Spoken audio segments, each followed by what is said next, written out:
Welcome to Built on Faith, a sanctuary of stillness in a restless world. Here we pause, we listen, we let the soul breathe again. In every episode we walk with St. Peter, the one who walked on water and wept in the shadows, the one who failed and was still called the Rock, because in God's grace, even broken stones can become foundations. Today we reflect on one of Peter's most profound teachings. Simple, humble, yet powerful beyond measure. Above all, love each other deeply, because love covers over a multitude of sins. 1 Peter 4 verse 8.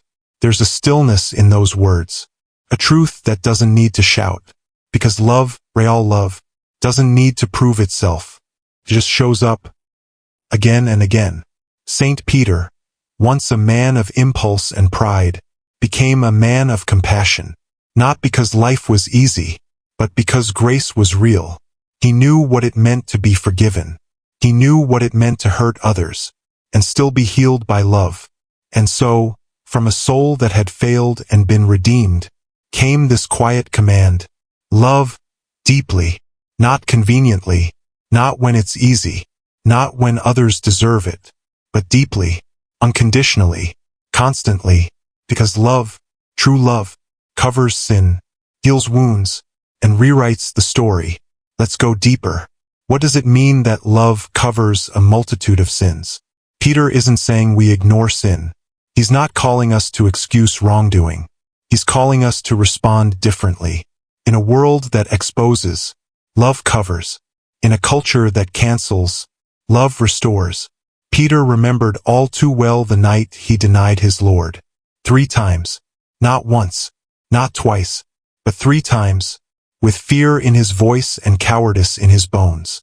And yet, after the resurrection, Jesus didn't shame him, didn't bring up the past.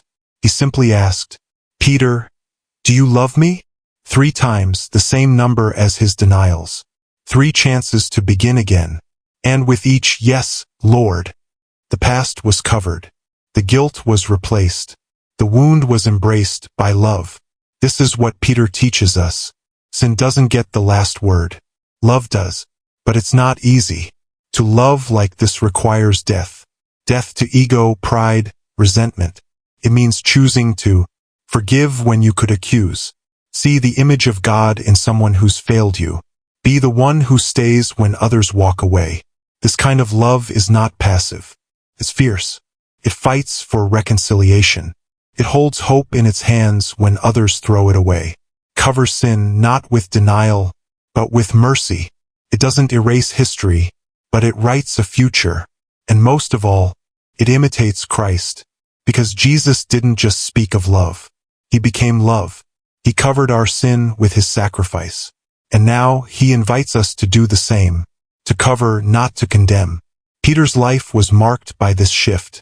From sword to servant. From boastful to broken, from judgmental to gentle. He learned that love was not weakness. It was the most powerful force on earth. And today, he teaches us the same.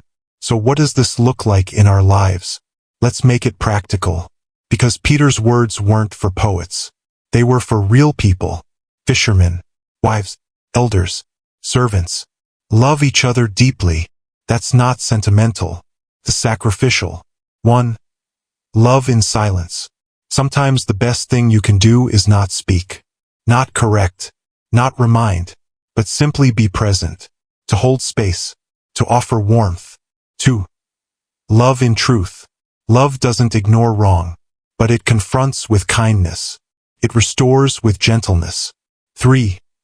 Love in repetition. Forgives again, and again, and again. Peter once asked Jesus, "How many times must I forgive? 7? Jesus replied, 70 times 7, because love never counts. It covers. 4. Love without conditions. Even when they don't change. Even when they don't say thank you. Even when they wound again. Why? Because that's what God does for us. Daily. Quietly. Faithfully. He covers our sin. With nail-scarred hands. And now he asks us to do likewise. You don't need to be perfect to love. You just need to remember how much you've been loved. When you do, You'll cover wounds. You'll restore relationships. You'll reflect Christ. St. Peter began as a fisherman, but ended as a shepherd. And his message is this: above all, love each other deeply, because love covers over a multitude of sins. This is your invitation, to be a covering in a world that exposes, to be a healer in a world that wounds, to be a bridge in a world that breaks. Let your love be fierce. Let it be faithful. Let it be Christ-like, because in the end, what changes the world is not power, not performance, but love. And love covers everything. Thank you for joining today's reflection.